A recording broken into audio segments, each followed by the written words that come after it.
Hi, Welcome, Persimmon. everybody. Welcome. We're just letting people in and getting ourselves situated and settled, and we'll begin in not too long. And Kate, you can kind of let me know when we are kind of settled and have people in. We're good to go? Okay. Hi, and welcome everyone to Constructed Identities virtual opening as well as Artist Talk. Yay! Yay. So before we start, I'm Jenna. I'm your host this evening, and I'll do a proper introduction in a second. But I would like to acknowledge that Kickstart is fortunate to exist and create on the unceded territories of the Coast Salish people, Musqueam, Squamish, and Tsleil-Waututh nations. I would also like to acknowledge that this being a digital event means that we have folks joining us from other territories. We encourage you to take the time to personally acknowledge the land you are on. You're welcome to do so in the chat if you'd like. I myself am currently on the traditional territory of the Attawandaran, the Anishinaabeg, and the Haudenosaunee peoples and treaty lands of the Mississaugas of the Credit. Acknowledging the two-row wampum and dish with one spoon covenant, I am responsible for upholding the agreements of the ancestors that are made here. So thank you for joining us today for this virtual opening of Constructed Identities, featuring sculptures by Persimmon Blackbridge. You can't see me waving at you. We are thrilled to not only be presenting this exhibition, which has been years in the making, we're also thrilled to have you join us virtually to celebrate this opening. So my name is Jenna Reid. As a visual description for you, I have short brown and gray hair. I am wearing black cat-eye glasses and a jean button-up shirt. I joined Kickstart as the artistic director in April of 2021. So I'm pretty new here with Kickstart, although not entirely new to Kickstart. I myself am a MAD identified queer fiber artist who works primarily with the practices of quilting and natural dyes as a way to engage with activist-based aesthetics related to psychiatric survivor and cross-movement organizing. One of the reasons why I have been such a huge fan of Persimmons for over a decade now. And so I'm incredibly excited to be part of this, not just this opening, but this whole kind of exhibit and getting to know Persimmon in this way. So throughout the spring and summer and fall of 2020 and 2021, I have worked alongside prominent social movements in Toronto, creating large-scale banners and pennants to creatively activate messages for racial justice and radical change. I've completed a residency on Toronto Island with the Feminist Art Conference and have exhibited work and presented on panels in Canada, the US, the UK, and Australia. And my own studio work explores interinstitutional violence informed by the histories of queer, feminist, deaf, disability, and MAD movement organizing. Before we begin tonight's program, we feel it's also important to acknowledge that this being a digital event, we very well may experience some technical difficulties, but we'll do our best to move forward should something arise. If you are experiencing any technological issues, we have support available from our administrative director, Kate Blake. So please feel free to message Kate directly in the chat or just in the chat in general, if you require assistance. We do ask that you keep your microphones muted until invited to speak. Feel free to keep your camera on or off, whatever you're comfortable with, but do know that this meeting is being recorded, so if your camera is on, there is a possibility that you will show up in the recording. So since our artist talk will be followed by a a Q&A or a question and answer. Feel free to type your questions into the chat as they arise. Kate will be monitoring the chat and keeping track of the questions, which will be answered in order which they arrive in the chat when we get to that portion of the evening. As you may notice, we have 2 ASL interpreters with us today, as well as a live closed captioner. To turn on the captions, please click the button marked CC on the bottom of your Zoom screen. To pin the windows of the interpreters, click the 3 dots on the upper left-hand side of their window and choose the pin option. This will allow you to see the interpreters while others speak, and the latest update of Zoom should allow you to pin multiple windows should you need to do so. So now I have the pleasure of introducing you to Persimmon Blackbridge. For the past 45 years, Persimmon Blackbridge has worked as a sculptor, writer, curator, and performer, as well as being a fiction editor, cleaning lady, and very bad waitress. Blackbridge's pioneering contribution to queer art in Canada began with Still Sane, a 1984 collaboration with Sheila Gilhooly, inspired by the latter's 3-year psychiatric incarceration for being a lesbian. In the 1990s, Blackbridge was a member of the lesbian art collective Kiss and Tell. Their touring erotic art exhibition, Drawing the Line, helped turn the tide in the feminist sex wars. Pro-artistic sexual expression, anti-censorship.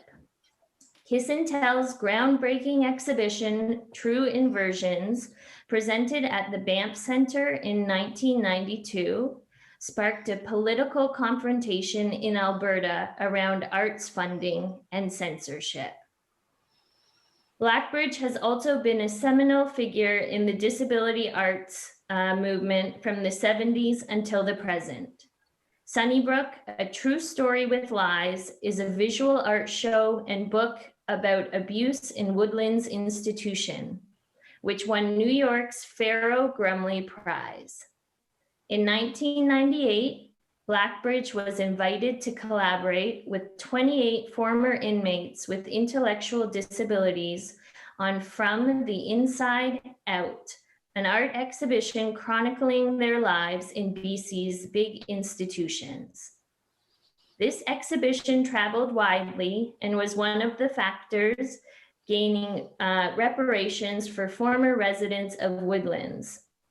Blackbridge's most recent show, Constructed Identities, uses mixed media wood carving with found objects to question how disability is framed as a fracturing of ordinary life rather than a central part of it. So also joining us this evening is our guest curator, Yuri Arajs. Yuri is a working artist who has dedicated much of his practice to advocating for fellow artists, including artists who live with disabilities.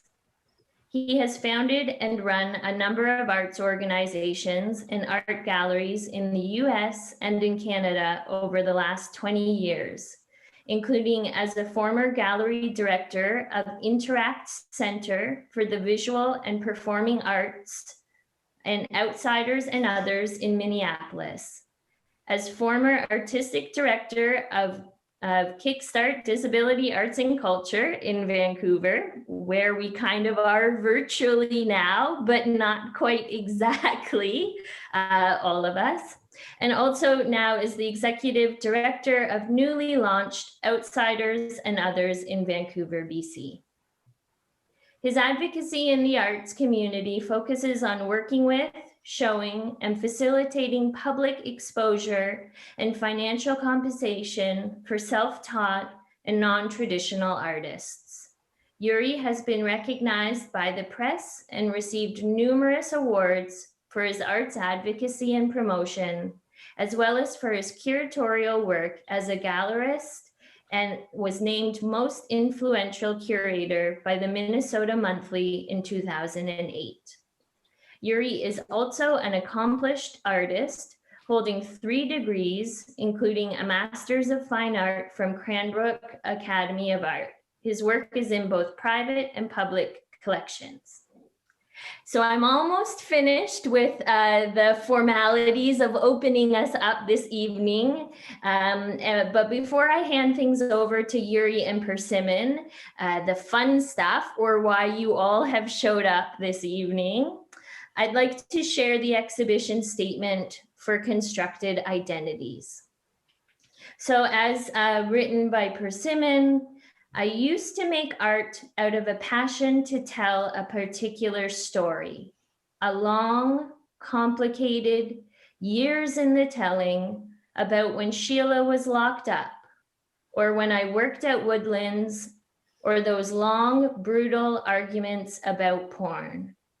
By 2009, I was working on an art story about the dead bodies and political posturing of war. Then my young friend, Tempest Grace Gale, was murdered. Soon after, another friend, Catherine White Holman, died in a plane crash. Then my partner, Della, had a series of small strokes and a fall which fractured her back. Funerals and medical tests were suddenly the order of the day. My time horizon shrunk down to today. Do this day, today, today. Working on my art, I couldn't tell the war story anymore. Instead, it was all about what was in front of me. This piece of driftwood, drowned like Tempest drowned. These wings, like Catherine falling from the sky. This broken hinge, like Stella's fractured spine. This body of work is built of overlapping splinters of meaning disability, the femme gaze, dead friends, racism, endless rain, all at once as these things act on us all at once in our day-to-day lives. These layered meanings are reflected in the phrases spanning the edges of the panels, not defining a single piece or grouping, but opening questions and evoking alternate understandings of the series as a whole. I was heavily influenced by the sculptures of Tempest Grace Gale. She made figures using junk collected from the same beaches, forests, and recycling depot where I find my junk, which she combined with gleefully deconstructed dolls. Eventually, I added carving to the mix of my media, and Della brought me Barbies from the recycling depot, which I dismembered and remembered as Tempest had done. Barbie is excellent because she is so ubiquitous and mundane. She is also in a constant state of normalized change. Changing from one set of clothes to another is her central meaning. In these pieces, the transformation of her body instead of her clothes juxtaposes normalized change with deviant change. As humans, we are always transforming from state to state. Some transformations are socially constructed as unremarkable. Others are seen as peculiar, disturbing, tragic. Everyone who lives long enough will become old. This change is considered natural. Everyone who lives long enough will become disabled, or disabled in a new way. This change is considered unnatural. In Western culture, disability is not accepted as a regular part of life. Society does not expect it, build around it, or embrace it within our daily lives. The unexpected construction of these figures questions the way society frames disability as a fracturing of ordinary life, rather than as an altogether ordinary part of it.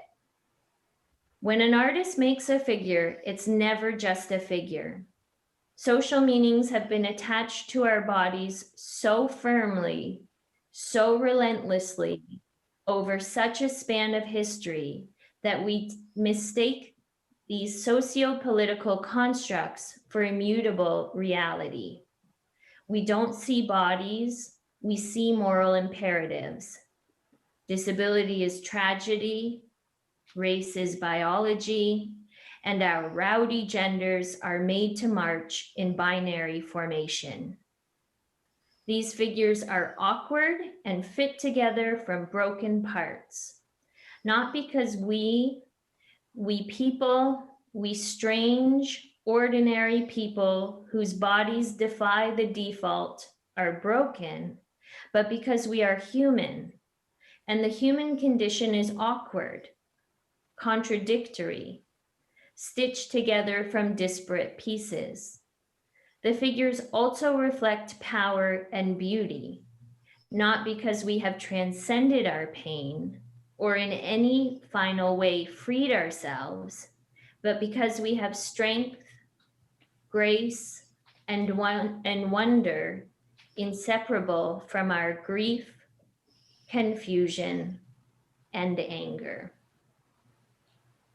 So now that I've covered all the formalities, I'm going to hand it over to Persimmon and Yuri, who are going to have a conversation together about the work, the exhibition, and surely a whole host of other fun things that neither three of us can predict. Thanks, Jenna. Hi, everybody. I'd like to apologize for being just a name and not a picture. That is one of our technical difficulties. And in saying that, another technical difficulty we're having is sharing images. And we're fortunate enough to have produced a beautiful catalog for this exhibition. And we'll tell you more about that before we end the evening. But I'll be sharing some images while Persimmon is speaking about some of the things. And I'm showing you images with, there are some images during our talk, just to help inform some of you who are not familiar with Persimmon's work in this particular exhibition. So as we begin, Persimmon, nice to be with you tonight on this opening reception while we're still in COVID. So we're still kind of doing this online at home opening thing. Even though the exhibition did open today at the Pendulum Gallery, and it is open every day, and you can go in and see the work, which I encourage you all to do. It's a very accessible space as well. So I'm just going to jump into some random things. Persimmon and I talked a little bit, but I'm just going to say, Persimmon, first, in your artist statement, you talk about, you include cleaning lady and bad waitress. How has that skill set influenced the work you do?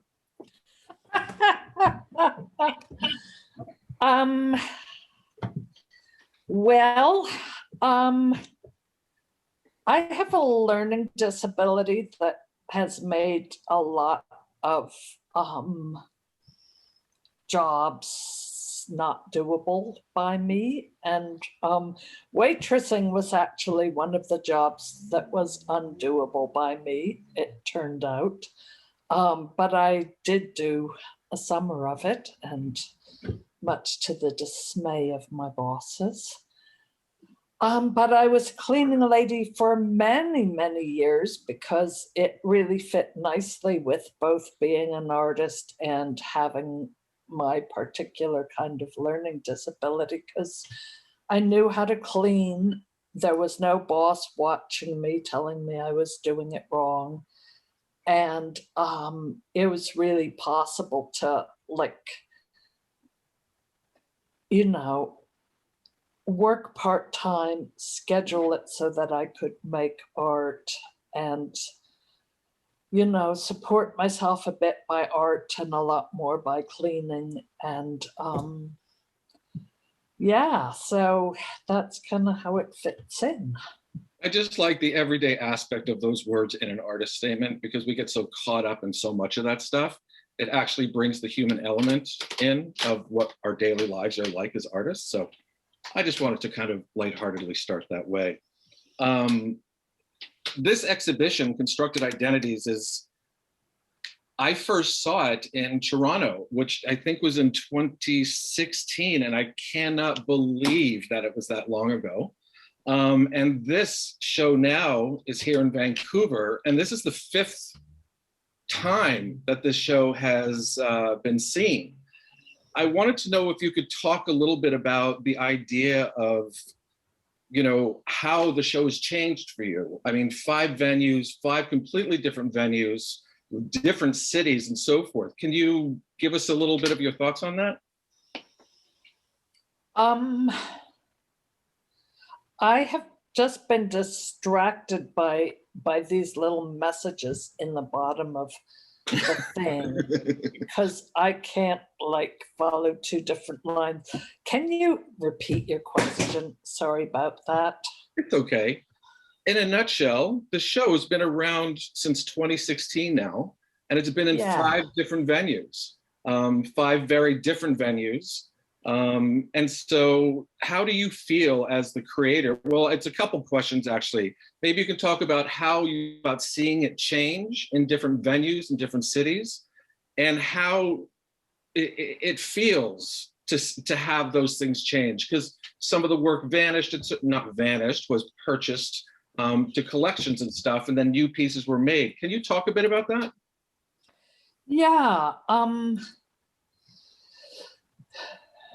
Toronto was the first place where it showed, and then it kind of took a leisurely trip around Ontario, showing in a number of different places, and pieces selling, and I kept making new pieces, and like I was still engaged in the project, so so I could keep making pieces, and I could keep thinking about it differently, and I did some different things as I learned and changed, like I guess one of the really big things that happened was while the show was traveling around, Jeff Mcmurty died, and he was a big influence on me, and we worked together sometimes, and he was always a person who pushed me and made me do scary things. And so after he died, Paula Jardine, who was his executor, gave me a bunch of junk from his collection, like bones, mostly bones, because he did junk art like me. He loved junk like me.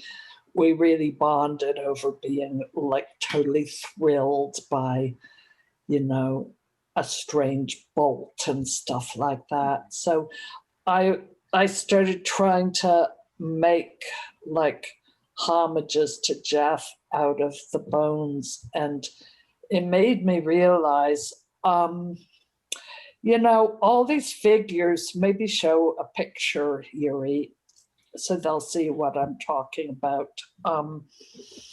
There are all these figures that are attached to like gray panels, and they kind of float. And I thought of them as floating figures.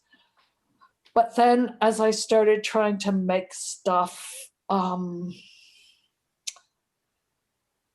about Jeff with Jeff's bone collection, I realized like those figures, I can say they're floating, but people people can really read them as standing in the air, and people do read them as standing. And so I had to realize that I really wasn't conceptualizing anyone who was like, okay, if they're floating, why isn't someone floating in a wheelchair? And that was just like, for fuck's sake, Persimmon, what is wrong with you? And so Jeff continues pushing me. And so at that point, I started doing a lot of figures and adding new figures to the show that were sitting, and some of them are clearly sitting in wheelchairs, others are sitting in the air. And so that's one example of something that changed over the years. And I'm going to quickly find, like, this would be, I'm showing an image. I'm showing his bones, long spine, which is representative of a seated figure in a chair for everyone to see there. Since you brought up junk and Jeff, Persimmon and I had the privilege of curating a show of Jeff Mcmurty's work with Esty Holman last year. And one of the things we talked so much about was junk. And one of the things that I really appreciate about your work, Jeff's as well, but your work is you both have, well, I'm not talking about, you have this incredible gift of, you know, people have good junk, they have bad junk, but you've got some pretty great junk. And the way that you're able to incorporate, you know, these found materials, these produced materials with, in particular this work, with natural materials, it really, I don't want to answer what I'm asking you. Persimmon, can you talk to us about the luxury of junk, your excitement of junk, what draws you to what you find, and how you incorporate it into your work?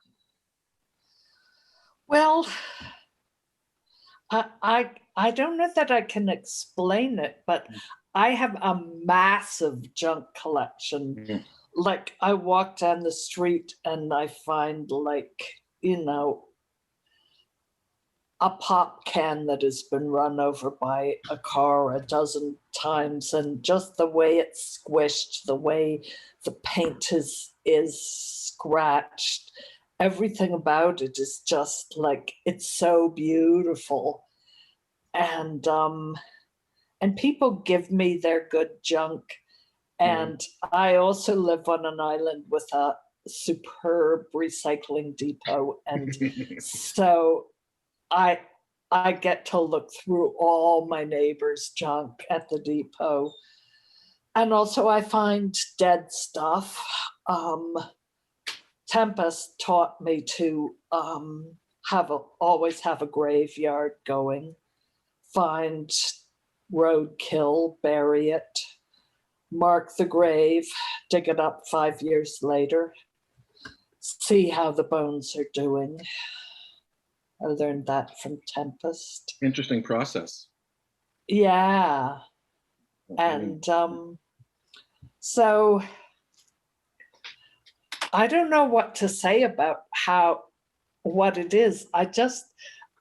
I get so excited by it, and there's stuff that's just so beautiful. And it's just a visceral thing. And then the intellectual part that Jeff and I both were into was using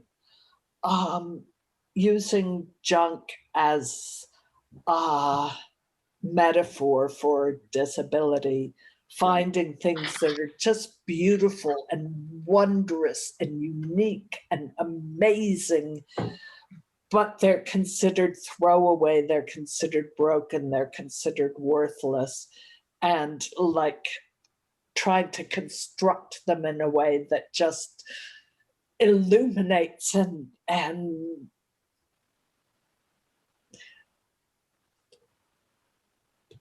and shows their wondrousness. So that's a lot of what's happening in constructed identities, is using my beautiful junk to say something about who we are as people with disabilities. And there is that beautiful balance. I mean, that's one of the things that's always interesting to me in using found materials is, you know, some people have that ability to use the smallest amount of information to bring the most information, or rather the smallest amount of a material or an object to create a large amount of information. And, you know, taking 2 or 3 objects to put together to speak that way has really come through in these pieces. For me, I mean, when I first saw the show, I mean, I was so moved by the work in that you used the word visceral. I mean, I feel the pieces were very emotional. I connected to a lot of them. They were both happy, confused, distraught. It was a whole range of what was going on. And it was also, interestingly enough, very quiet work, for me at least, in that event, even though that opening in Toronto was huge, and it was fantastic. But that's one of the things for me about the work, and that's why I wanted Kickstart to be able to bring this to Vancouver. And so our audience knows is this is a project that Kickstart has worked on for about 3 years now to bring here. And there's so many people who have been involved in the process over those years. And as somebody who no longer works at Kickstart, it's been a real privilege to be able to continue to work with Persimmon to bring this project to fruition. So thank you again, Kickstart, for allowing that to happen. Disability is an unavoidable discussion because so much of it has to do with that. I guess, can you talk about how you view disability from a creation point of view? Like I guess I always find disability to be a tool. It's a skill. Yeah. It's something that we have that's special. And I'm wondering if you feel that way and if you can address that in any way. Yeah.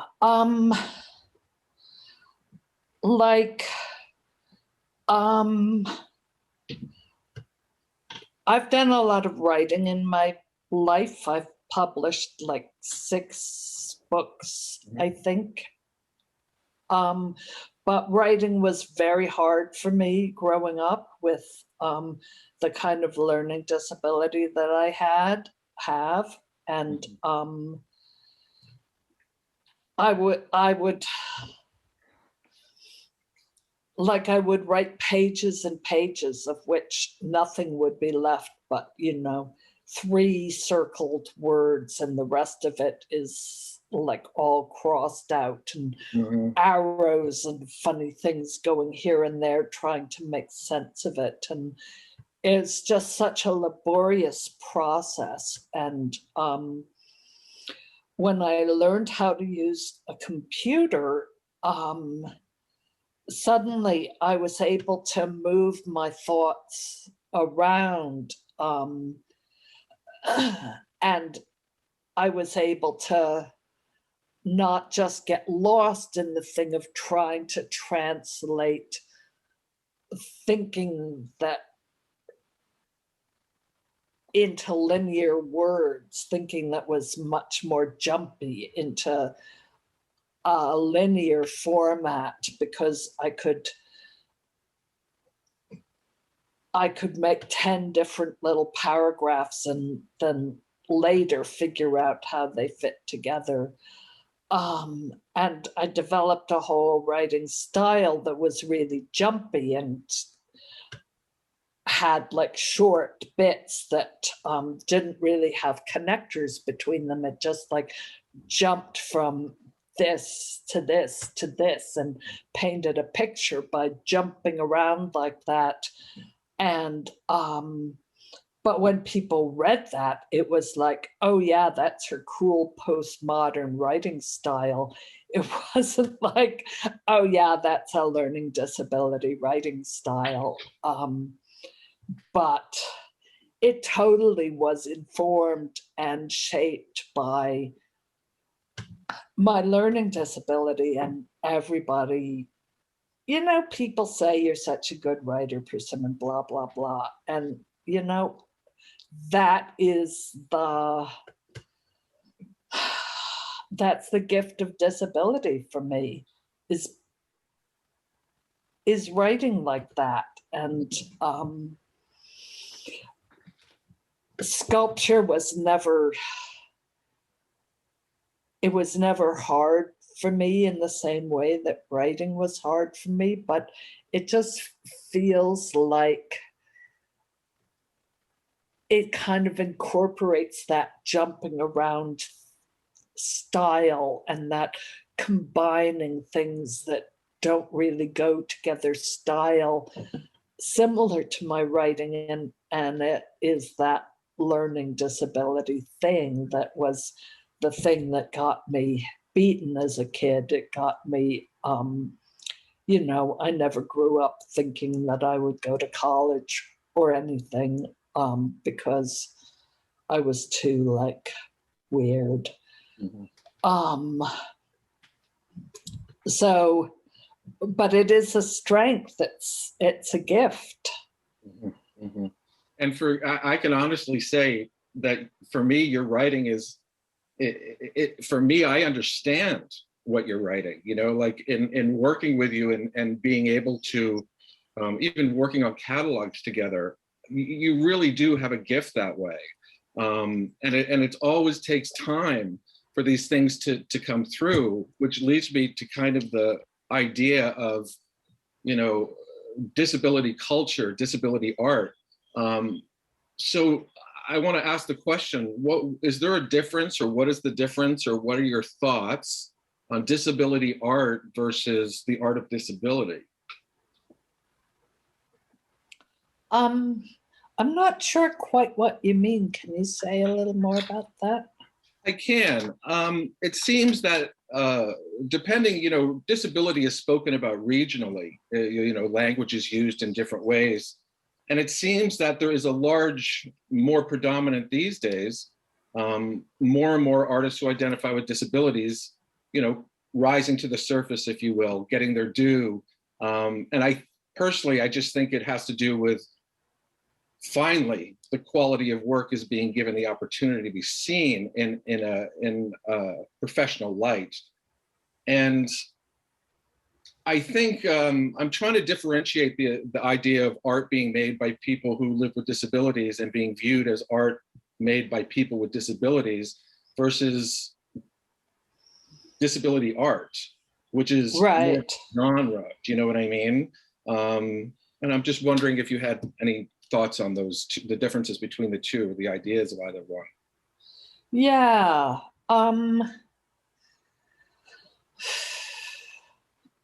I think because my art has always had a really strong political aspect to it, mm-hmm. whether it's about disability or something else, it always like comes out of my intersecting identities, and it always like addresses stuff going on in our society. Mm-hmm. And it might do it in a more abstract way or a more really direct storytelling way. But that's kind of my thing. And I really recognize that some people, you know, they're landscape artists and that's where their heart lives, and they don't consider it has to do with their disability. Mm-hmm. And you know, good on ya. Yeah. It's not where I work from though. Yeah. And I think there's a lot of people who do art that like uses their disability as a strength in that same way that I described the writing. There was a beautiful set of drawings in the Queer Arts Festival, I think it was last year, by Avram Finkelstein's big New York guy, whatever. He had a stroke, and part of him getting back to art was doing these amazing drawings where just like little wandering lines, and the whole paper would be thick with these little wandering lines, and it was so beautiful. And it was not about disability, but it used his disability to create an entire different style for himself. So stuff like that is happening all around, and it is so exciting. Yeah.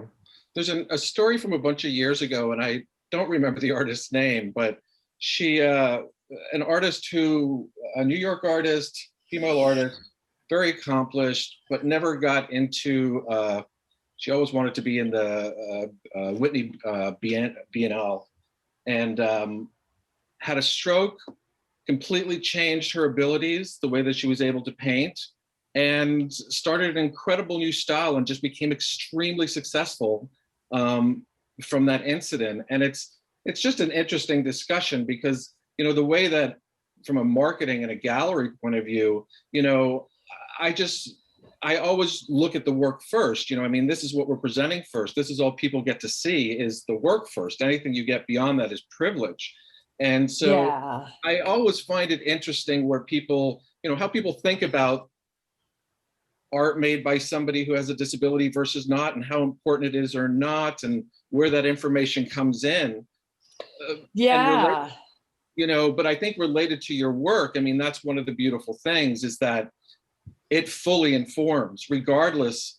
I don't want to say that, but I think that your life experience really comes through in this work because the work feels so, it's genuine, it's honest, it feels real, you know. And that's one of the things that I initially was struck by so much when I first saw this work, so many years ago, Jesus. We do have, I'm going to try to get to some things because we do have a limited time, but I wanted to know if you can talk to us about some of your new projects that you're working on, possibly both writing projects and visual art projects. Well, I'm not, I only do writing when I have to nowadays.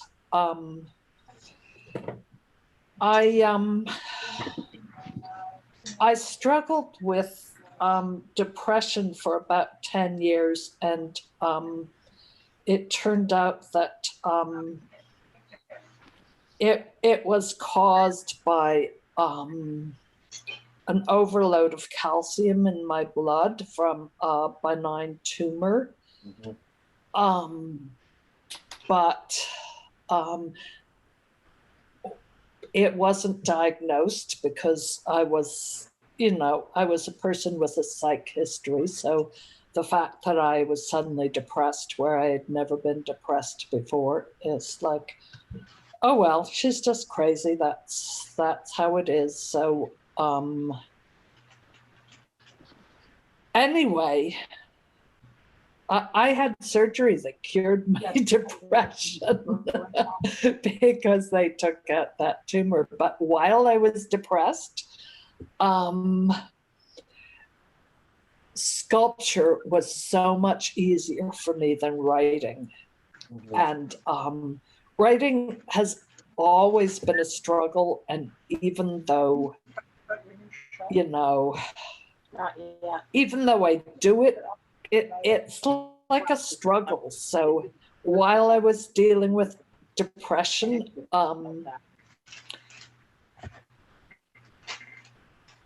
it was so much better for me to do sculpture because you're not just in your mind with nothing but you and your brain and words, like you're interacting with shape and color and interesting bits of junk, and like there's stuff you're with that helps you and comforts you and grounds you in a way that writing could never do for me. So now I write when I have to like do an artist statement or write about Jeff or whatever comes up, but I'm not like writing books anymore or anything like that. But I am doing a new project that is about climate change. And it's called Speak No, and it has a lot to do with climate change denial. And it's kind of like constructed identities in that it's abstracted. It's not telling a specific story like I sometimes do, but it really is coming out of trying to face up to my own denial and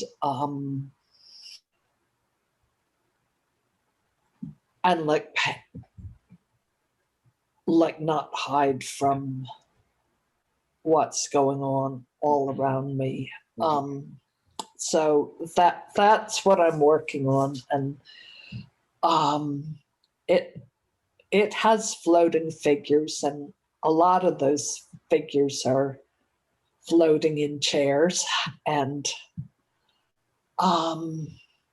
there's different, like constructed identities, there's a lot of intersections of different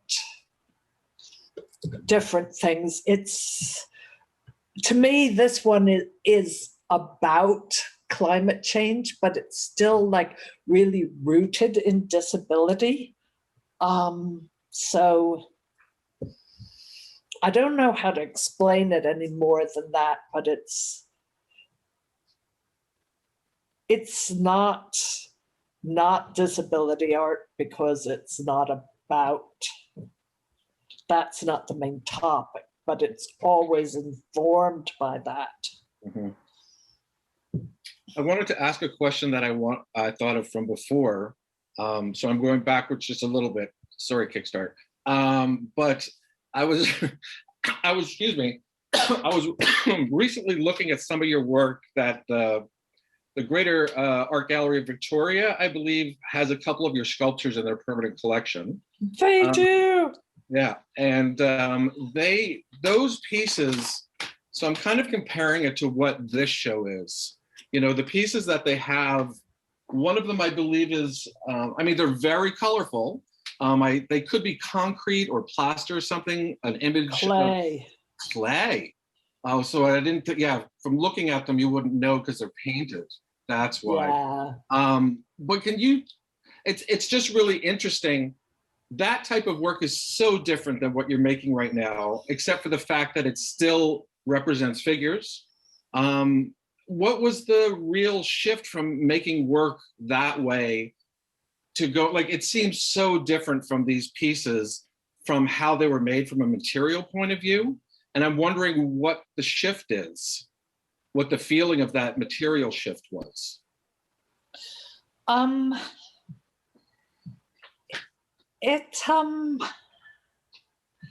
Those pieces were made like a year after I graduated from art school. So they like, I was like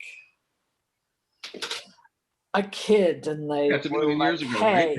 we're like, it's like, you know, Yeah. it was a long time ago, 40 years ago. I didn't know they were that old. 50 years ago, yeah, they're really That makes old. more sense. Yeah, they look so different than what you're doing. So that, you fully just explained that. Thank you, Persimmon.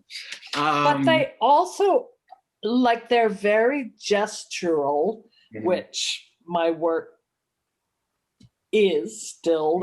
Like, it's not just it's a figure, it's like it's a very gestural figure. And color is really, like, even when the color isn't as obvious as like with those circus figures, color is always really important to me. And so yeah, I find them connected, but they're 50 years ago. Yeah. Not 40. Yeah, time. 50. Don't say it too many times, Persimmon. No, it's my superpower, being an old That's lady. right. That's right. I want to make sure that everybody who's here tonight knows that this catalog is for sale through Kickstart. It is a 54-page, 8.5 by 11, all 14 points. It's a beautiful catalog. It is $10 for Kickstart members, and it is $20 for other people. Other people. You should be a Kickstart member so you're not an other people.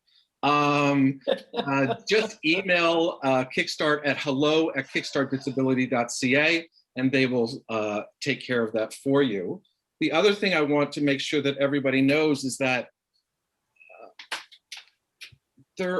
all the work is for sale except for one piece. The reason, 2 pieces, sorry. And I really want to point that out because Persimmon has taken the time to really consider the pricing of the work.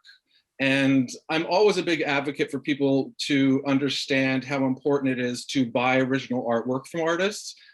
This is their livelihood. This is what they do. If you're a lawyer, you don't give your law time away, and artists don't need to be giving their art away for free either. So this is what they do for a living. And this body of work is quite special. Persimmon is one of our most well-known artists in Canada who identifies with a disability. Go check out the work. Take a look at the prices. That's my little sales pitch to you. There's a range of prices. They are priced according to income sensitivity. So don't be shy at looking what that is. And I really hope you all take the time to do that. And I just want to say, if you want to go with a lower price, no one's going to ask you to prove anything. No one's going to say anything. You just set where your level is, and that's your level. And that says so much about Persimmon. You know what I'm saying? I want to thank Kickstart, Persimmon. It's always a pleasure working with you. And it's been a real privilege for me to take the time, to have this time to work on this project. And I think Vancouver is really lucky to have this exhibition here. And I hope everybody takes the time to come see it. It's free, it's open to the public. It's at the Pendulum Gallery, which is right behind the Vancouver Art Gallery in downtown Vancouver. The exhibition is free. Persimmon, thank you again. Everybody, thank you for attending. And Jenna, I'm going to pass it over to you so people can engage with some questions if they have it. Yeah, absolutely. So thank you, Persimmon and Yuri. I've had the pleasure of witnessing conversations between the two of you for the last couple of months, maybe, I guess, which is always a joy. And it was just as much a joy tonight as any other meeting we've had. So thank you. As we move into our question and answer period, there's a couple of things that I want to remind you. So they've given me all of the boring jobs this evening, which is to make sure we're minding our P's and Q's, which is not really a thing I'm very good at in general. But I'm at least going to remind you of some of the Zoom P's and Q's that we should pay attention to, specifically for our question and answer period. So one of the things that I'm probably not doing so well myself this evening is that I'd want to remind you to speak slowly for the interpreter. One thing that is of my benefit is the interpreter have my script. So speaking quickly is something they can kind of keep up with. But if you have new questions, or you do have new questions, so if you could speak slowly, that would be great. In order to ask a question, there are a couple of ways you can do it. You're welcome to raise your hand with the Zoom function of raising your hand, which is in your toolbar where it says reactions. You click on reactions, and then there's an option to raise your hand. You can turn on your screen and physically raise your hand. And for these two options, I'm just going to remind you that it takes a little bit for me to juggle all of these kind of ways of bringing yourself to the question and answer. So be a little bit patient with me. And then you're welcome to add your question into the chat. And what I'm going to try and do is make sure that we more or less go in order of who I'm seeing asking the question. And also I'm going to try and make sure that everybody has a chance to ask a question. So if there are a lot of brave folks in the room who want to ask question, I would ask that you try and keep mind of how much space you're taking up so that everybody has a chance to ask something. If you have two questions, wait until there's a lull. But otherwise, that's it, I think, for my instructions for the question and answer. So I'll kind of moderate this and signal when it is your turn to ask a question. And I see one already in the chat from Yuri. So also, I'm fangirling this evening over Persimmon, as I've been able to fangirl as this whole process of setting up the exhibit. I'm also fangirling with all of the original Kickstart and Disability Arts and Culture folks in the room. I'm kind of losing my mind at seeing all of you who I have from afar been just in awe of for over a decade. Yuri, you are one of those folks. So Yuri has a question for Persimmon. Persimmon, the question is, I am working on issues related to Canada's ratification of the United Nations Convention on the Rights of Persons with Disabilities. Specifically, our country's refusal to accept Article 12, which protects people's right to make decisions about their own lives rather than have others make decisions for them. In other words, rejecting Article 12 trashes the whole convention, especially as far as people with psychiatric labels are concerned, by permitting forced psychiatric drugging. I've always hugely appreciated what you and your work have had to say about these issues. May I ask you to say a few words about the medical use of force and/or about psychiatric drugs? Absolutely, but you know what? I would way rather you say a few words, Reid, because, I'm an artist. You're an activist. I completely oppose force in psychiatry. I completely oppose forced drugging, forced institutionalization, forced shock treatments. But as far as someone who can speak articulately about what those issues are, you are so much more that person than I am. So I would love it if you would take a few minutes and say what you would like to say about that UN human rights protocol that our government will not sign on to. Is that okay?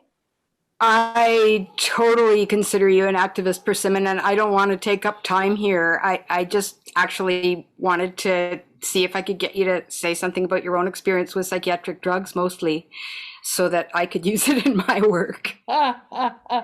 Well, the thing is, I never call myself a psychiatric survivor because I don't feel like I survived, fuck all. I took some bad drugs. I saw some bad shrinks. I was fucked around.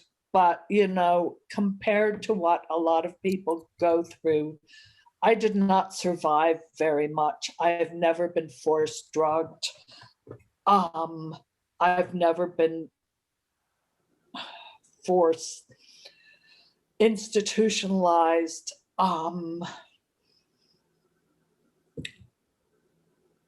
Like,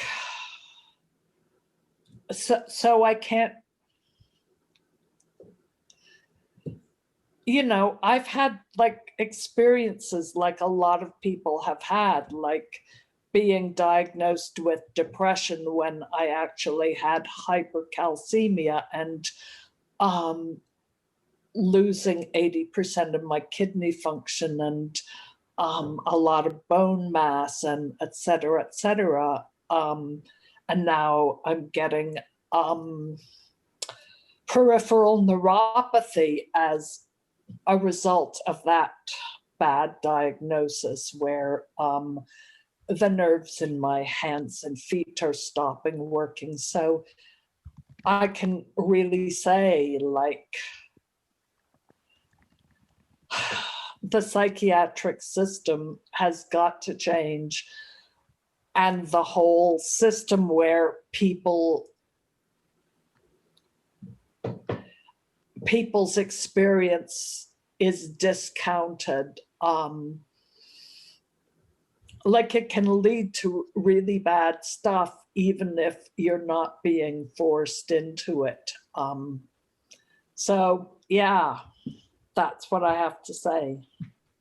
Thanks, Persimmon, and thanks for your question, Yuri. I think that a thing to really note within that question and that conversation or dialogue is that really having you two kind of speak together or be in dialogue like that within this question and answer is actually a really phenomenal moment for us, kind of to witness and look at the ways in which art and activism fit together in lots of our social movements, including within disability art, within psychiatric survivor, and the larger kind of community of folks who identify as MAD or in different ways.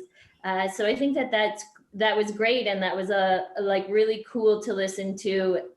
So our next question comes from Adele Arsenault, and I hope, Adele, you don't mind, but I also wanted to say that I was really excited to see you in the room today.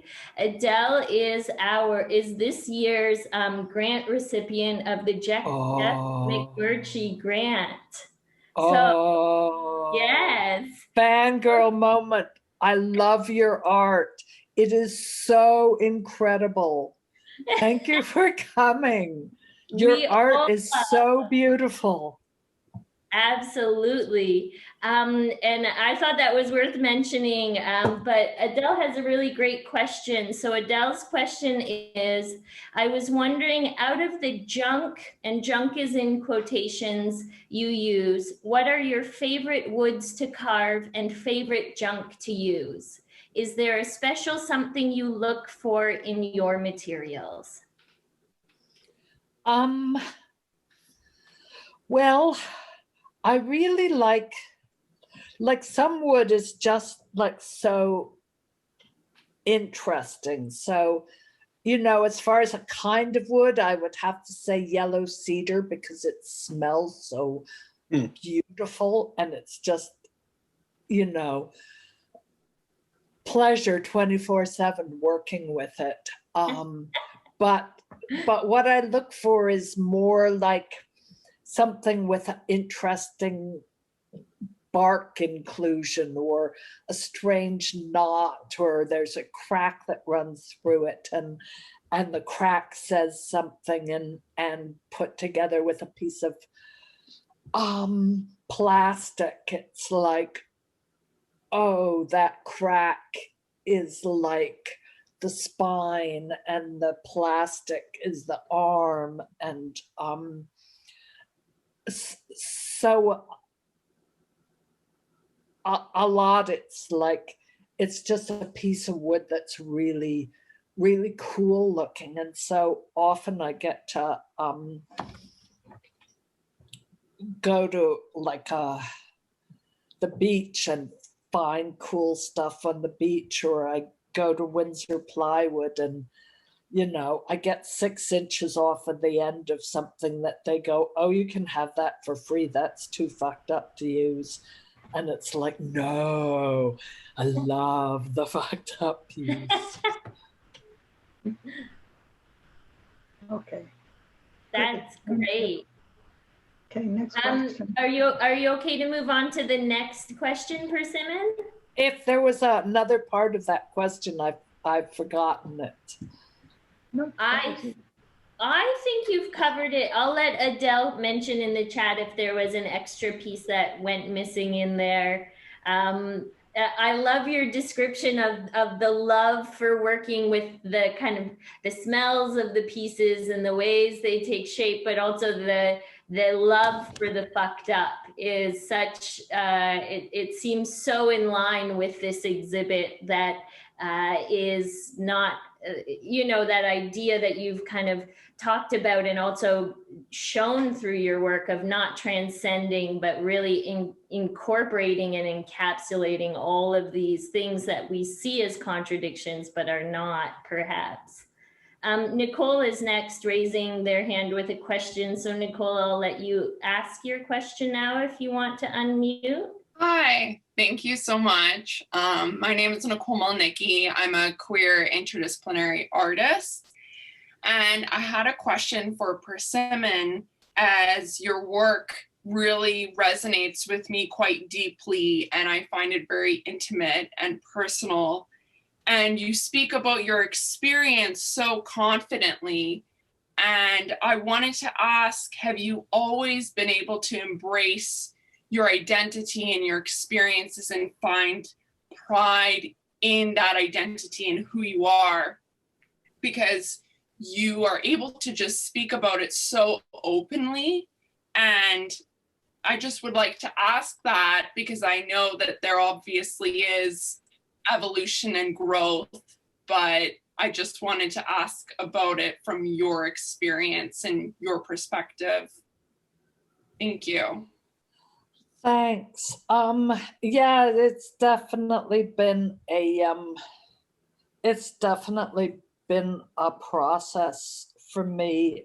I remember being in art school and making a sculpture with 2 women who had their backs to each other, and my teacher came along and looked at them, and she took them and turned them around so they were facing each other, and I was like, yeah, don't do that. Even though I was like told myself I was out as a lesbian, Yeah. It was just like, it took a while before I could really reflect that in my art without that kind of like danger going off on me. Right. And working on the show Sunnybrook was really important for me, because like when Sheila and I worked on Still Sane together, and it turned into a book, I did say that I had a learning disability in one of the essays in the book, but it was very hard for me to talk about having a learning disability, because people can be very, you know, Cool. patronizing. And so in Sunnybrook, it's really about having a learning disability, and it's also about like being able to hide your disability, as opposed to people who can't hide their disabilities, and people who like the skill of lying for people with invisible disabilities, and and what the consequences are if for people who can't lie. And that, like, that was a whole show that I worked on for 3 years, and you know, I got a lot better at talking about it.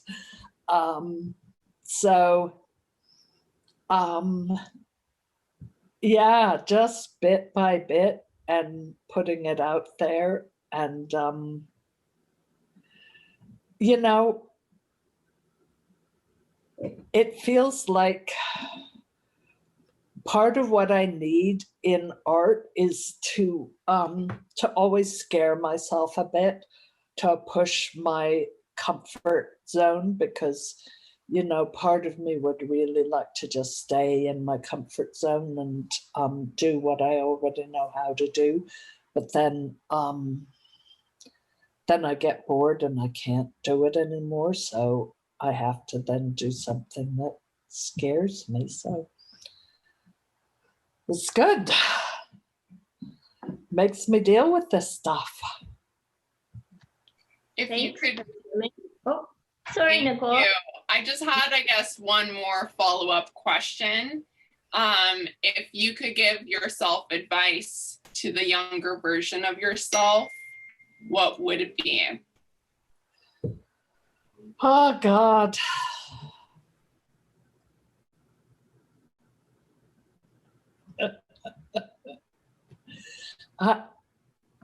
I don't know. Like, sometimes I feel like how I move from one art show to the next art show is like seeing all the things that I did wrong and that I didn't understand, and that I only came to understand through the process of doing the art and putting the art out and talking with people about the art. And so then my next project comes out of those things that I didn't understand and those things that I did wrong. So I kind of feel like that's been an important part of my process, is like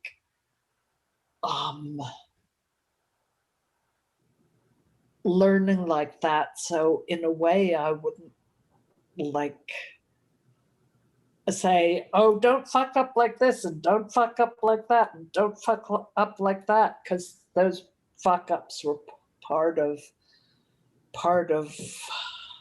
my process and part of how I grew. And does that make any sense?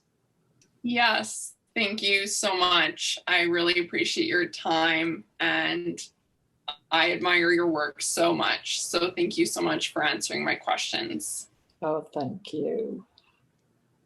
So the next question is also coming from the chat, and I'll apologize if I mispronounce anyone's names, and you're welcome to unmute yourself and kind of shout out at me if I do, if you feel comfortable. But it's coming from Rena, and it says, Persimmon, sounds like you take both a deeply intuitive approach to your work, yet at times also a very planful approach.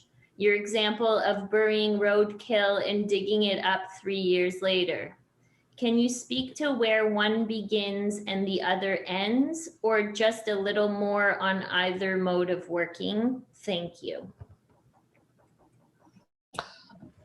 I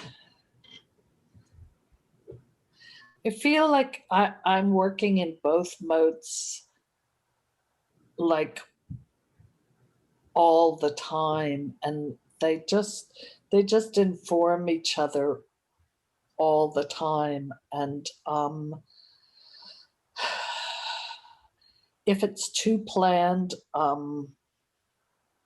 it just dies. Like at one point in my life, I was trying to think about, well, what do people like to buy? And so I should make more of those things that people like to buy. And so I would make stuff and it would just lie there dead. It was just such bad art.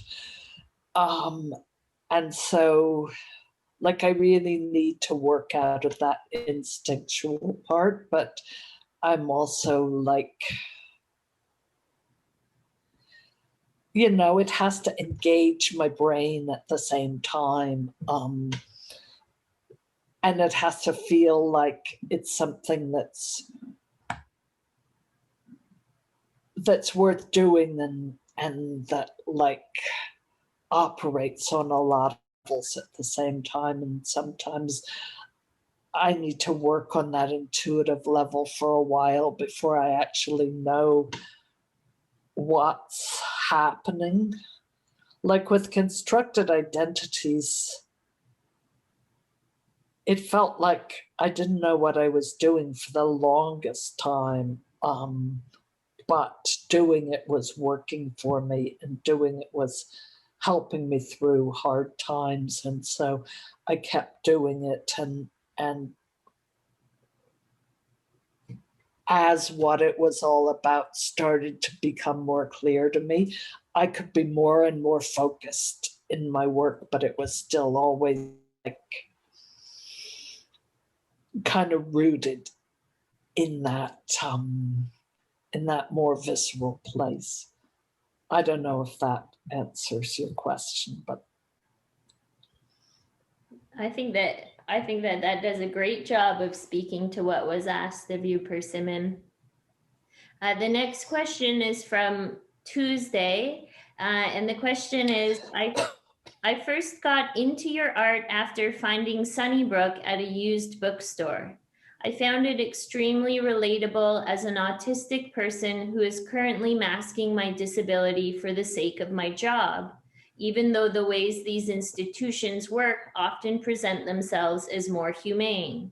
Example, I have mental health issues that partially stem from being in ABA in childhood, but I often get invalidated on that because the ABA of the 90s and 2000s was more quietly coercive.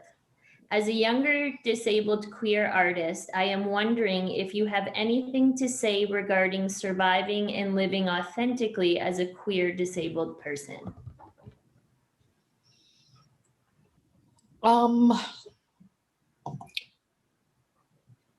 Well, first off, as you know from reading Sunnybrook, I really relate to what you're saying.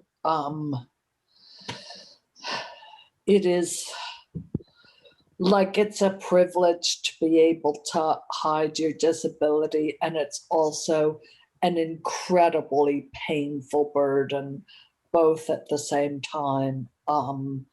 And, you know, I salute you and I cheer on your survival, whatever it takes. And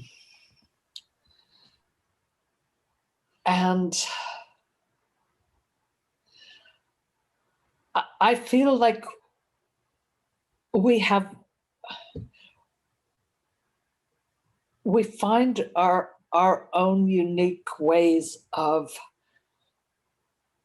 surviving and getting through the institutions that we have to work and live within. Having allies is so important, but when you're hiding in order to survive, it's hard to find the allies. It's hard to find the other people who are like going through the same as you're going through. It's fucking tough. And but I think that one thing about disability is like it teaches us to be so creative, and it teaches us to figure out the back path around and through when we can't go along the straight and narrow. And so just acknowledging and valuing that disability creativity and doing what you gotta do. I wish I had better advice, but thank you. I mean, I think that that's very I mean, that's incredibly wise and incredibly important advice. I don't know that you can have much better advice given the circumstances, but thanks for that answer, Persimmon. The next question, I think the starting of the question references kind of when you were speaking earlier. So it says, speaking of fear, I would love to know what scares you now, especially in your work, Persimmon. Thank you. And that comes from Jay.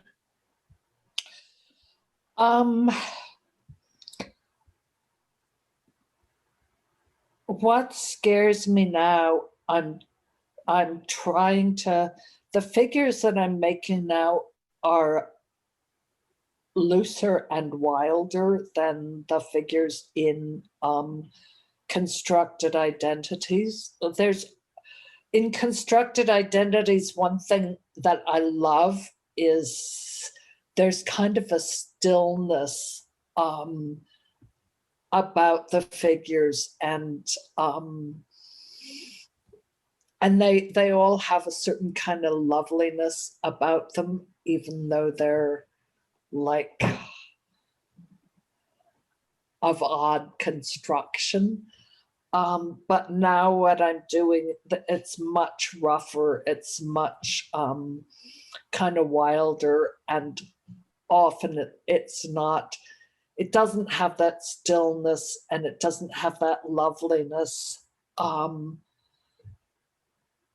which it's not like saying, oh, that was a mistake in constructed identities. It's just I'm pushing further, and so that scares me because I know people like it if it's lovely, and where I live on Hornby, it's very there's a strong art community, but it tends to be very very beautiful landscapes and stuff, and it's really, really wonderful, but people a lot don't get what I'm doing and why I don't make it more beautiful. And so when I'm making it less beautiful, it feels like I want people to have a road into it, but I also need to push beyond my own desire for like people to say I'm doing okay, I'm a good artist. So that's what I'm doing. Thanks, Persimmon. The next question comes from Audrey, and it says, question to Persimmon, more of a thank you. Your art, and especially your book, Prozac Highway, helped me so much as a queer kid living with undiagnosed trauma. And then there is a heart emoji. Oh, thank you. Thanks so much. That means a lot to me. Yeah, absolutely. I think we can hold some space for that sentiment in this Zoom room together. The next question comes from Lauren, and the question is, Persimmon, I'm wondering if you can say a little bit about the role of the femme gaze in this body of work. I'm also curious about your process for naming your art pieces. I guess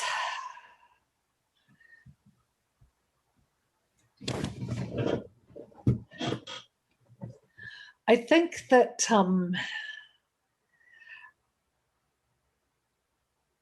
you know, there's all possible genders represented and not represented in the constructed identities pieces, but I'm like really aware as like a cis femme of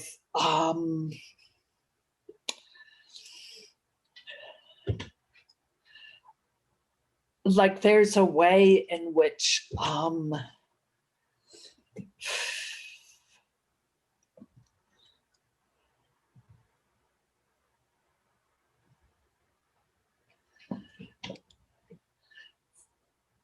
there's a way in which a cis femme such as myself does a sculpture of that looks really butchy, and there's a certain kind of gaze, and there's a certain kind of love, and there's a certain kind of objectification, and there's a certain kind of protectiveness, and there's a whole dynamic, like,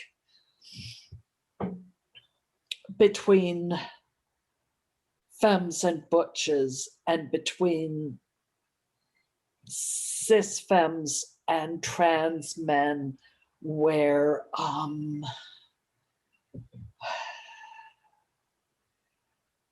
you know, you have your love and appreciation, you also can have objectification. And where is that where is that? How does that work exactly? So I am exploring that as I make those figures. That's my personal exploration. I don't feel like anyone is required to look at a certain figure as being butch, a certain figure as being femme, or a certain figure as being trans, or anything like that, because they're not. They're ambiguous. But my own process in dealing with bodies, it gets into those questions, and I'm always questioning myself.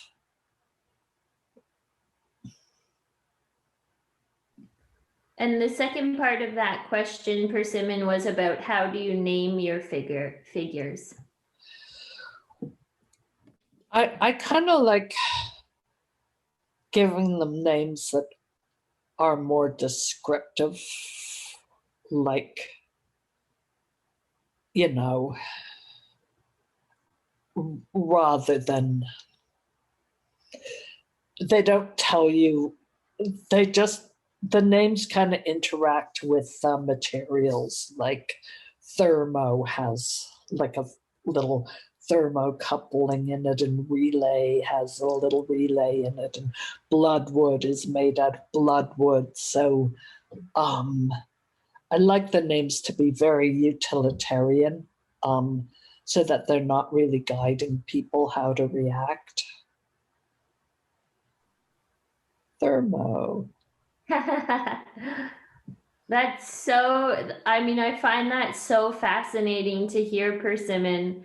I think it is not always the case, but I find with your, with your exhibition or artist statement with this work, as well as the work, like one doesn't cancel out the other, that the words so beautifully convey the sense of what you're engaging with, and yet also the figures themselves are standing, or not standing, but floating on their own. And it's not always the case that artists quite get that right. Sometimes, an exhibition needs this statement in order to be understood. And so hearing also about your naming process as being utilitarian kind of seems to fit very well within how your work is so seamless in that way. The next question, the next one is a comment. So mostly I haven't been reading the comments because that's a thing that we can kind of compile and share with Persimmon after the event, but I'll just read this one because it's popped up anyways. And I started, and it's from Jay, and it says, I am sure people will see a beauty found in the wild and rough. Thank you for your heartfelt answer. So that, I think, is in reference to your new work that you were speaking to. Yeah, thank you. Oh, and thanks for the compliment, Yuri. The chat is starting to slow down a little bit, and I'm just going to give a little bit of, just a little bit of pause and space, and perhaps as we're waiting to see if there are any other questions that trickle in, I might ask a question myself, but also before I do that, I will remind you that there is this beautiful catalog that you can get. Kate has posted in the chat how to get it. If you just scooch up a little bit, there are written out instructions that you can take a minute to write down. But what you do is you send us an email at, I'm pretty sure I know it, but I don't want to say it just in case. I think it's hello@Kickstart Disability Art. Probably Kate is reposting. Thanks, Kate. hello@kickstartdisability.ca. And it's $20 for non-members, or as Yuri puts it, others, and $10 for Kickstart members. Reid has a housekeeping question. Would someone who can't see be able to experience the chat somehow? That's a good question. I forget the accessibility functions for the chat. Kate is posting the, I'm going to let Kate do some background. Kate, if you can look into if the chat is accessible to folks who can't, like for visual reasons. But in the meantime, I'm going to ask a question as we just kind of seemingly perhaps are wrapping up with the question and answer. But Persimmon, I'm interested to know, because this is a body of work that was made, you know, a little while ago, and we have gone through such huge changes in this world. So you talk about, oh, I see your hand, Barbara. So you talk about how you were making this body of work when you were experiencing a fair amount of difficult times in your personal and like kind of relationship lives. And I'm wondering if kind of continuing to engage with this work, so exhibit it and think about it and talk about it as we've moved through the pandemic, if you have like thoughts of how has it changed and transformed for you, or does it feel like a time in the past, or is it taking on new shapes in the here and now, even though they're the same figures? Well, I'd say about 3/4 of the pieces in this show were not in the original Toronto show. Mm-hmm. So it has constantly changed, but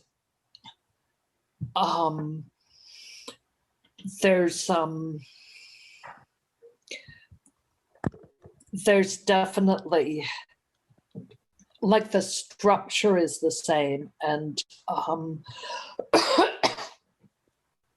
a lot of the text that goes along the bottom of the panels is the same. And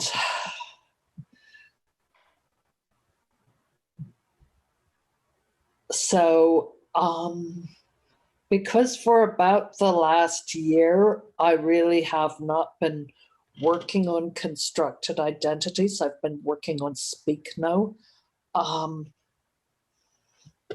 That's kind of where more my current energy and my current struggles are, like, and they are influenced and in response to stuff that's going on now around me. I did a few pieces for constructed identities this summer. Basically, I finished a couple of pieces that I had partly done and then put aside because this other thing was consuming me. I don't think I'm answering your question. No, I think actually that's really, I mean, I think you absolutely are, because to know also that there's like new figures being created and the ways in which it takes shape, but also that there is kind of this moving in and out of the work in a particular kind of way. Absolutely, it addresses what I was interested in hearing about. Reid, I see your question in the chat, but Barbara had their hand raised first. So I'm going to go to Barbara first, and then I'll return back to the chat. So Barbara, you'll just need to unmute yourself to ask the question, or you can send the question directly to me or put it in the chat. Hi, sorry, I was having trouble in the chat. I couldn't seem to send it, but anyways, this was a question for Persimmon.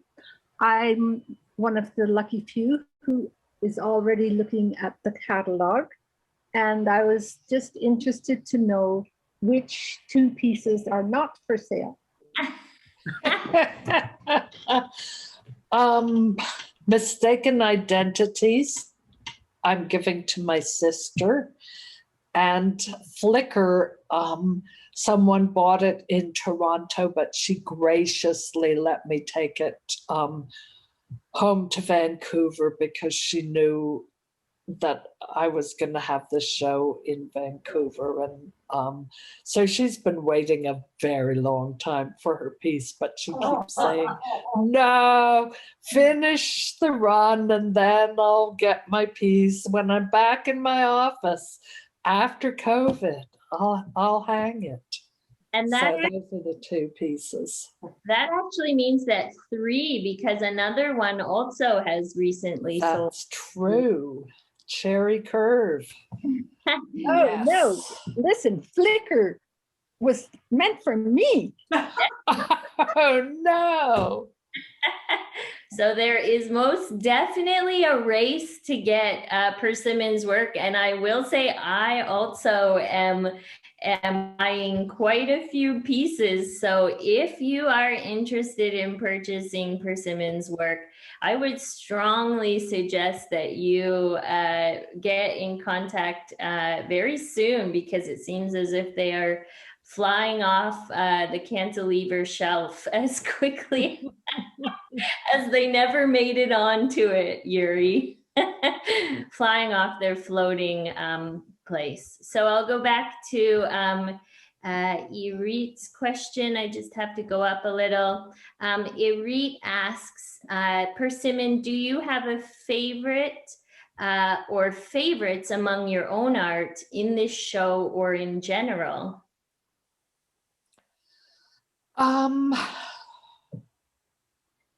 In this show,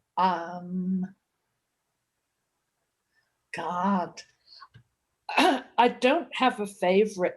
Some things just have special meaning to me, like the one called Sparky. It has the hair is dreadlock trimmings from Tempest that her mom gave to me. Her mom gave me a bunch of stuff off of her work table after she died, and so Sparky was Tempest's name as a child, and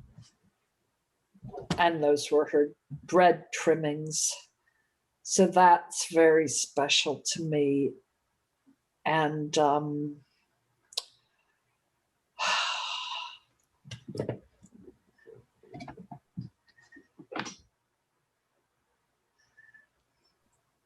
in terms of my work in general, I feel like my 2 favorite shows I've ever done are Sunnybrook, because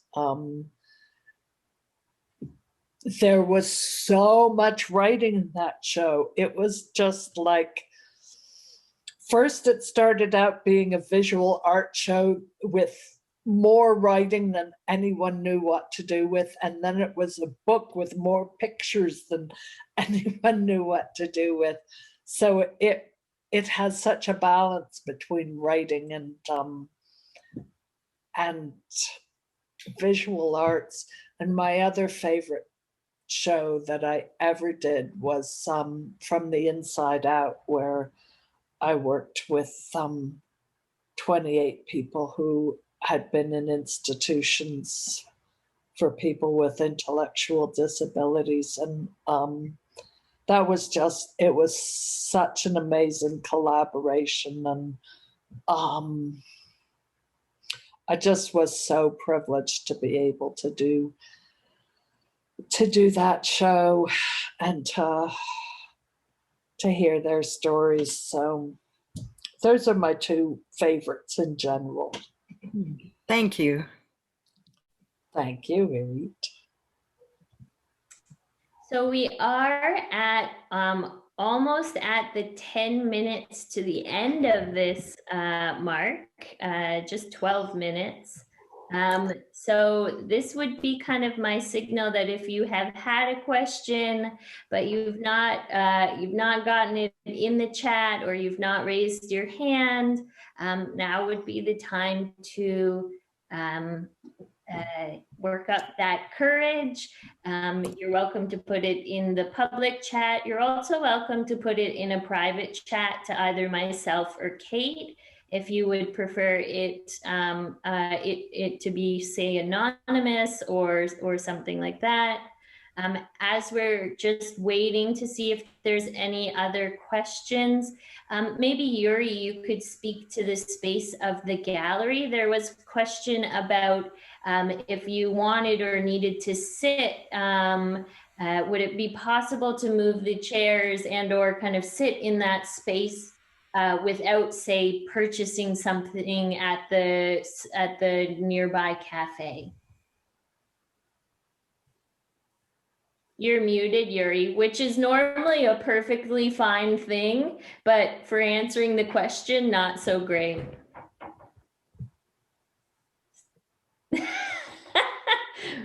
I'm back. Thank you, Jenna. The Pendulum Gallery is a gallery that exists in the lobby of the HSBC building on East Georgia Street in Vancouver. So it's called the Pendulum because there is a 10-story pendulum that swings in the middle of it, which is an amazing public sculpture, but the space is huge. I don't know how many thousands of square feet it is, but the pendulum exists in that space. It's a gorgeous glass space. It's very, very big. From a COVID point of view, it's very easy to be there. You know, the space is big enough for you not to wear a mask if you chose to, but there's lots of chairs, there's lots of tables, there's plenty of places to sit, and there is a public coffee shop there, but you don't have to, because it's such a public space where it is, there's no obligation of any kind when you go there. So don't let that to be a hesitation in any way for you to go see the show. Thanks, Yuri. So it seems as if we've kind of wrapped up the questions. Persimmon, we'll definitely share with you the comments later, but I'll just share a couple that are coming in that people are thanking you and thanking Kickstart for hosting this.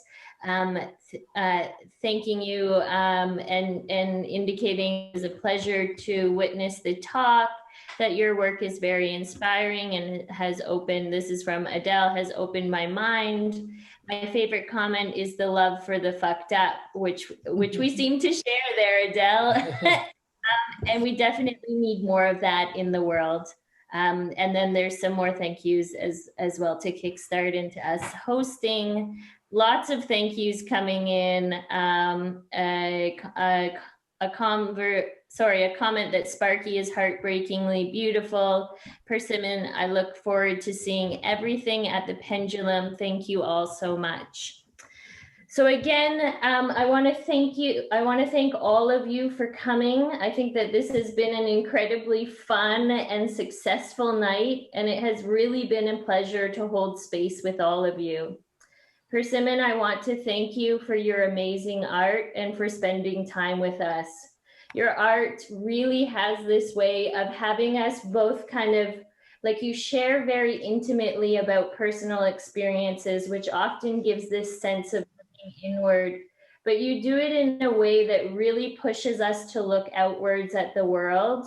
And this, and you yourself say it, but I think it speaks so incredibly true to your work, is that you open up questions. So you force us to really look at the world differently, to really not take for granted things that we often try to smooth out by beautifying the world around us, and instead really force us to engage with things in new ways, to ask questions, to open things up. And so it's just incredibly powerful work, your whole body of work leading up to this.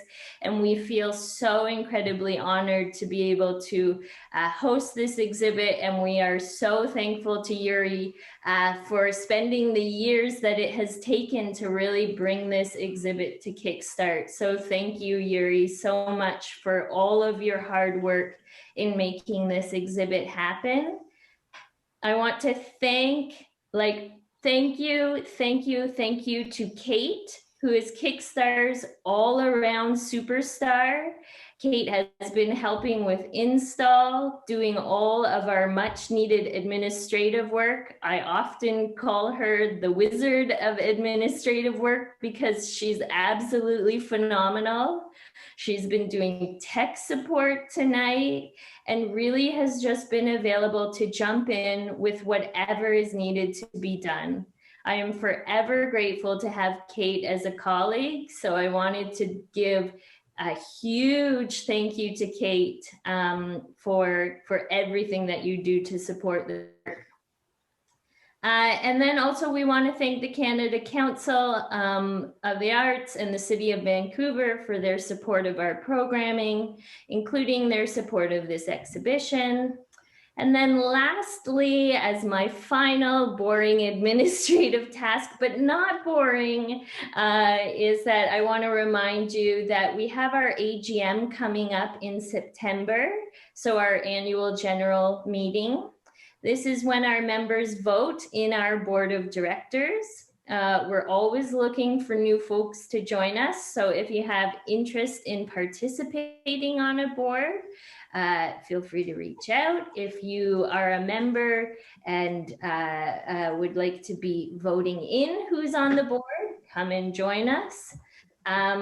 If you or anyone you know is interested in contributing to our great organization, you can find out more details on our website, which is www.kickstartdisability.com, and select the Join Our Board tab. So I have one more thank you before you go. I'd like to thank Della, who drove the work down from Hornby to Vancouver and ran the installation for 2 hectic and intense days, got it up, got it beautiful. yeah, Way to go, the install wizard.